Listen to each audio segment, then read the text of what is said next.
Hi, welcome to Hillbilly Chess, the Bastard Pawn. And this is my memoir of resilience and liberation. It is available on Amazon in ebook and paperback. Grab a copy and follow along with me. Today, I am going to go to page 73, and I'm going to talk about my birthday party that I had in third grade. And I'm probably talking about that because my birthday's coming up. It's in April. So let's see. I'm gonna sort of skim through here, but I'll talk a lot about it. So, in third grade, I got my first ever birthday party, and I was so excited. Having a birthday party was the icing on the chocolate cake for me, pun intended. So my stepdad, Barry, he had a son named Jeffrey, and Jeffrey's birthday was a few days before mine, 6 days before. Jeffrey was a few years younger, and we were close because we saw each other all the time. And my cousins were coming, and my mother had given me permission to invite one of my friends from school. She told me I'd have a big cake, games, and people would bring me gifts, and I was so excited. I never had a birthday party, and I was really looking forward to this one. I just knew in my heart things were starting to turn around. I just knew in my heart, well, you know what? Maybe Mom does love me. Maybe she'll stop being mean to me. And maybe things will be good. Maybe. Maybe that's what all of us survivors think at one point or another, or 50 points or another. Yeah, we do. Anyways, I told my best friend, Sarah, about the party, and she was so excited. She says, well, you have to give me an invitation. So I made her an invitation. And, I drew a happy house on it, a little tree, and gave it to her, my address and everything. So her mom took the invitation and came to my house to visit my mom to make sure that there actually was a party going on. And I think that's probably pretty normal. I would have done that too, Kids do a lot of things in school. So anyways, so I'm just trying to read here. Sarah's mother went to my house one afternoon to see if the invitation was real or made up by little girls.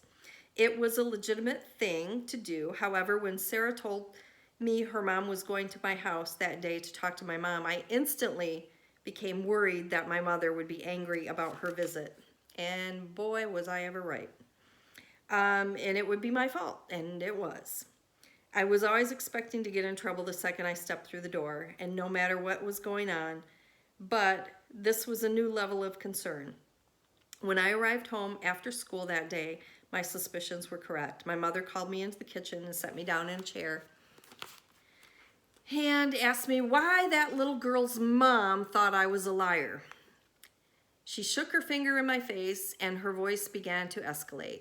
She scolded me for a couple of hours, all because a mom checked about a party. Nice. Instead of getting the switch, I was sent to my room with no supper. She told me I had made the woman come all the way across town because she thought I was lying about the party and had to check if it was real or not, and that was all my fault. Well, the following day, I was to tell that little girl, which would be Sarah, my bestie in third grade, that she couldn't come to my party. And my mom, she was really adamant about it. She was pretty pissed off. I got sick to my stomach. I was throwing up, and I was in the principal's office because I was throwing up. And I did not get a chance to tell Sarah that she couldn't come to my party. So the next day, when the party was happening, Sarah shows up. I'm going to see if I can get there. So Aunt Chelsea Chelsea is actually my biological mother. She had purchased a big cake and ice cream, and there were gifts on the table with balloons taped to the plastic tablecloth. I was wearing my best shorts, a t-shirt and flip-flops. I am sure I looked good for a welfare kid who was often dirty and usually wore hand-me-downs and secondhand clothing. But you know what? I was probably rocking that shit. Let me clarify. I am grateful for secondhand clothing. I still shop secondhand. I love them, and I don't do underwear and bras though. That's not happening. No, no. I do draw the line, and there's where I draw the line. But I do shop at them. Anyways, Sarah showed up with her mom promptly at noon, and I know she wasn't supposed to be there. So I knew there was trouble lurking. And I took the gift. Sarah had brought a gift, and it was a big box, and it was wrapped in purple, and it had a big purple ribbon on it. It was beautiful. I loved it. I just thought it was so cool, and it said, "To Peggy from Sarah." So, you know, I took the gift and I put over with the other gifts that some of them I thought maybe were mine. They weren't.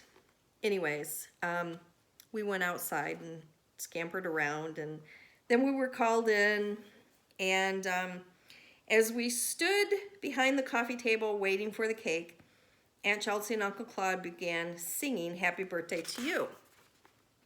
My mother, Virgie, brought the cake in and set it on the coffee table in front of Jeffrey and me. However, as I looked down at the cake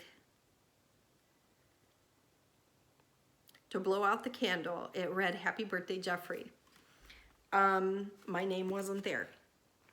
I will tell you that my biological mom bought the cake, and she did have my name on it at first. My name was on the cake because I remember seeing it. It was Peggy and Jeffrey. And Virgie was so upset with me that she decided to scrape my name off the cake. And it was at that moment that she decided, this birthday party is not for you. It's only for Jeffrey. So for the rest of the day, I was treated like shit again. And I had no gifts to open except for what Julie had brought. And let me say, my biological mother and stepfather, Claude, they did bring gifts for me, and Virgie told them to take them back to their car. I couldn't have them.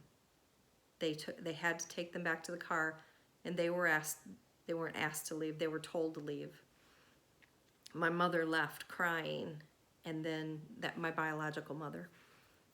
You gotta buy the book. You gotta buy the book so you understand who these people are and how I'm explaining them. Because it is literally, sometimes it's just a shit show. But anyways, she shamed me for the rest of the day. Virgie shamed me. She made me and Sarah sit on the couch, and she told Sarah why would you be friends with such a stupid little girl? She's dumb, and she's this, and she's that, and you know, I don't even know. I don't even know what to think anymore. It's like, I feel like it was a whole different fucking lifetime ago.